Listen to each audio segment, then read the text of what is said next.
तो जुनैद साहब, ये जो तमाम इक़दाम किए जा रहे हैं बड़े हौसला अफजा हैं। इससे पाकिस्तान की एक्सपोर्ट में आने वाले माली साल में किस हद तक आप इजाफा होता देख रहे हैं? शुक्रिया जनाब। अभी जो रिसेंट आपने एक्सपोर्टर्स के हवाले से जिक्र किया इनिशिएटिव का, जो भी लिया गया है उनके अकाउंट के हवाले से, उसमें जो they can retain some amount in their prescribed amount in their foreign exchange amount in their accounts, ये एक बड़ा खुशाइन फैसला है। देखें, ये एक फ्लेक्सिबल अप्रोच है।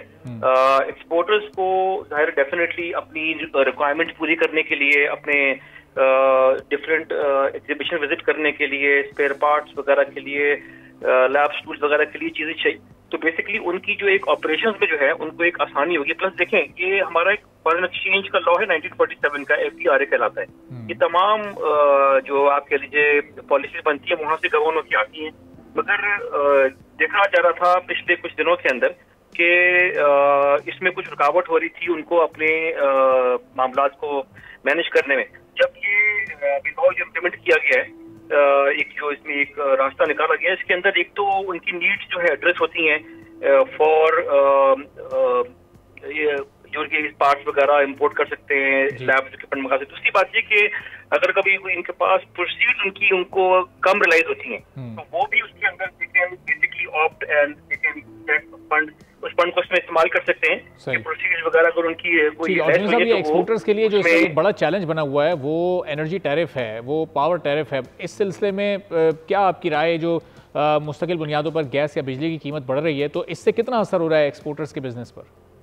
नहीं, डेफिनेटली बहुत प्रेसिंग इशू है। और देखें, गैस और इलेक्ट्रिक जो है बेसिकली एक मेन कंपोनेंट है कॉस्ट का।